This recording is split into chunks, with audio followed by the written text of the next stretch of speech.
Hi hello welcome to post 360. నేను మీ మురళీ రాపల్లి.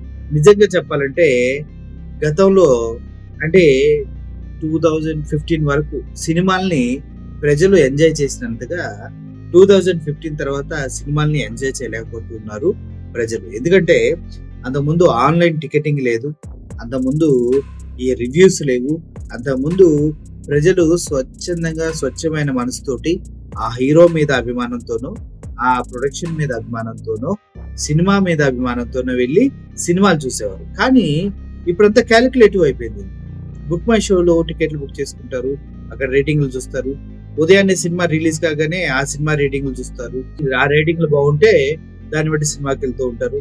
లేదు అంటే ఆ రేటింగ్లు కూడా నమ్మడానికి లేదంటూ నాగవంశీ ఒక స్టేట్మెంట్ చేయడం జరిగింది. ఏంటి, ఇప్పుడు బుక్ మై షోలో ఉంటాయి, బుక్ మై షోలో మనం టికెట్లు కొన్నప్పుడు ఏ సినిమా రేటింగ్ ఏంటి అని చూసుకుంటాం. ఆ రేటింగ్లు కూడా కొనేస్తారంటే, ఇప్పుడు ఇద్దరు సినిమాలు రిలీజ్ అయినాయి అనుకో, హీరోలవి పెద్ద హీరోలవి, ఆ సినిమాకి సంబంధించిన రేటింగ్స్ నిజంగా ఎక్కువ ఉన్నాయి అనుకో, సరే వాళ్ళకన్నా మనకు తక్కువ ఉన్నాయంటే మనకి ఎంత కావాలి, 10 లక్షలు రేటింగ్ కావాలి, 10 లక్షలకి ఎంత అయింది, 11 లక్షలు అయింది, ఆ 11 లక్షలు తీసుకెళ్ళి కట్టేసి ఆ రేటింగ్లు మాన్యువల్ గా ఏమి సాఫ్ట్వేర్లు ఉన్నాయి కదా, ఈవీఎంలు మ్యానిపులేట్ చేసినట్టు ఏది కూడా అందు నుంచి ఏం లేదు.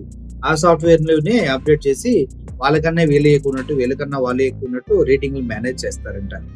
మన నాగవంశీ చెప్పిన మాట ఒకసారి మీరు వినండి.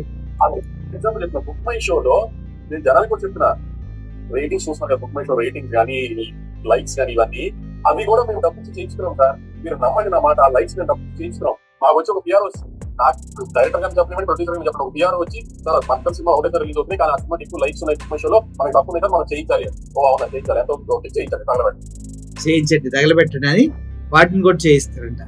అదే హరిహర వీరమల్లు కూడా చాలా చాలా లైక్స్, షేర్లు, అబ్బో ట్విట్టర్ ట్రెండింగ్లు అన్ని జరిగినాయి, ట్విట్టర్ లో అబ్బో పోస్టింగ్స్ అన్ని జరిగినాయి, ఇక్కడ రేటింగ్లు కూడా చూపించారు. కానీ కొన్నాయి అన్ని. గేమ్ చేంజర్ కనుక ఫేక్ రివ్యూస్, ఫేక్ కలెక్షన్స్ వేసుకున్నారు చూడండి, దిల్ రాజు పర్మిషన్ లేకుండా. అట్లా ఉంటది మరి పరిస్థితి. అంటే మీరు ఒక విషయం గుర్తించండి, మనం ఎంత ఫేక్ వరల్డ్ లో బ్రతుకుతూ ఉన్నాము. అందుకే నేనన్నా 2015 కన్నా ముందు ఇంత ఫేక్ సినిమా లేదు, జెన్యూన్ సినిమా ఉంది, ప్రజలు బాగా చూసేవారు, ఆదరించేవారు. నిజంగా అప్పుడున్న ఫ్యాన్ బేస్ ఇప్పటి వరకు ఉంది అంతే. చిరంజీవి గారికైనా బాలకృష్ణ గారికైనా అప్పుడున్న వాళ్ళే ఉన్నారు. ఇప్పుడు కొత్తగా వచ్చే వాళ్ళకి ఇంత ఫ్యాన్ బేస్ ఉండే ఒక ఏదో చూద్దామని అనుకుంటారు. అంతకన్నా ఇంకోటి దరిద్రం ఏంటంటే, సినిమా రిలీజ్ అయినటువంటి 15 నుంచి 20 డేస్ లో, థియేటర్ లో తీసైన 15-20 డేస్ లో ఓటీటీలని పోటీ పడతాయి ఆ సినిమా కొనడం. మాకు బాగున్నా బాగలేపోయిన అనవసరం, ఎంతో కొంత అయితే చూస్తారు.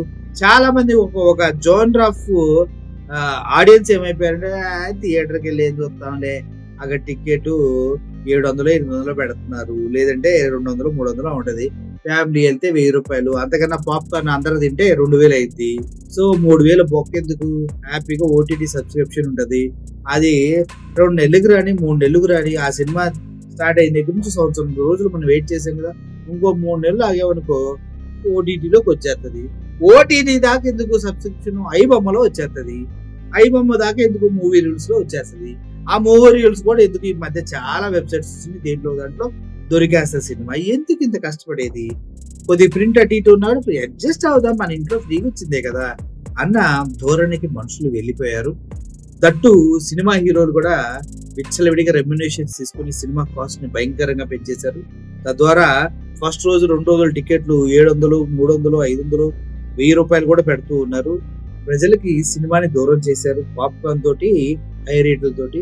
సో ప్రజలు సినిమాకి దగ్గర అవడానికి ఓటీటీలు, ఐబొమ్మలు, మూవీ రూల్స్ ఇవన్నీ చాలా ఉన్నాయి.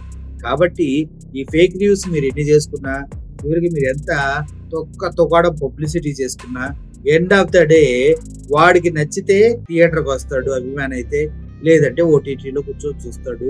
సో ఒక విధంగా చెప్పాలంటే యూట్యూబ్ ఛానళ్ళు ఇప్పుడు శాటిలైట్ ఛానల్ మెయిన్ స్ట్రీమ్ మీడియాకి ఎలా అయితే మొగుళ్ళ తయారయ్యారో, అదే విధంగా ఇక్కడ ఓటీటీలు సినిమా థియేటర్కి మొగుళ్ళ తయారయ్యారు. అర్థం చేసుకోండి.